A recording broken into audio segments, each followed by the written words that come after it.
आणि तेवढं एकच आहे आरक्षणाच्या विरोधात बोलते येवल्याचे हेडपट. त्याचा असा फुकटा केला ना मी, त्याला आता सोडितच नाही मी सध्या. काल काहीतरी बरोबर म्हणते आहे ना. पण ते आता कागद वाचायला लागला.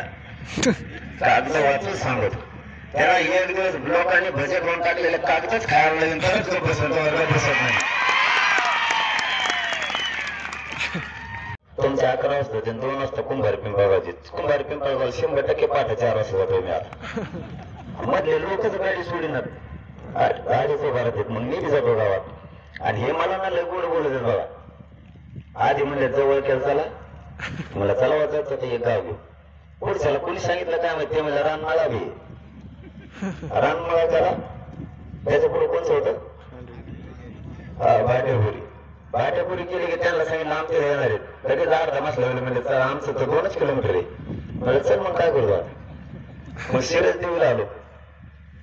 कोणीतरी पुढं सांगितलं म्हणले त्या शिरस देऊन हे जाते गावात चालले. मग तिथून शिरोला जवळ आहे. मला चल चालता घ्या. मग काय करणार, शिरोवाल्याने रामपुरीवाल्याला डोचून ठेवलं. ते रामपुरीवाले म्हणजे आमचं 1च किलोमीटर राव. मग मला चल मग आता काय करतो येतो का तिकडे. लगेच मला जवळ कोणतरी सांगितलं की रातची 2 वाजता तिथं अंतरवाली. ते म्हणले आमचं फक्त 2.5 किलोमीटर भरत आहे. चल म्हणलं मग आता काय पाहिजे ते एवढं भागलं नाही. का ठरवले म्हणले तुम्ही पांदे आले तर 1च किलोमीटर. मला चल पांदे ना काय. आणि आता कुंभारी पिंपळगावपर्यंत जायचं म्हणजे पहाटे 4 वाजेपर्यंत. मला तुम्हाला एवढं सांगायचं रातपाट आता हे करा. आता एवढी संधी आहे, रातपाट एक करा, कष्ट करा. स्वतःच्या पोरांना मोठं करायची एवढीच वेळ. या संधीचा आता सुरू करा. तुमच्या पायाला हात लावून सांगतो माय बापा, जर तुम्ही आता एकजूट नाही आले, मुंबईकडे जर नाही निघाले तर मराठ्यांच्या पोराचं वाटलं झालं म्हणून समजा.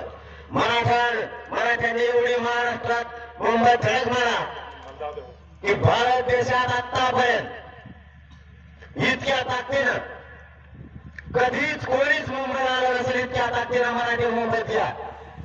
4ही बाजूनं मराठा आरक्षणासाठी मराठ्यांनी 4ही बाजूनं मुंबईत घुसा, पण शांततेत येताना आपल्याला आरक्षण आणायचं. शिरस देवी आणि परिसरातल्या सगळ्या बांधवांना माझी पुन्हा जोडून विनंती, आता मुंबईकर चला. आयुष्याचं आरक्षण त्या पोरांना मिळवून द्या आणि त्यांचं आयुष्याचं कल्याण करा. मुंबईला 20 जानेवारीला जायचं. आपण सगळ्यांनी 20 तारखेला सकाळी 8 वाजता अंतरवाली, त्या कारण 9 वाजता आपले पोरं अंतरवाली सोडणार आहेत आणि मुंबईच्या दिशेने निघणार आहेत. वाट लावणाऱ्या 8 वाजेपर्यंत खूप पावसा आणि बाकीच्यांनी मुंबईकडे जाण्याची तयारी करा एवढीच विनंती करतो आणि थांबतो. धन्यवाद. या ठिकाणी डॉक्टर अशोक पवार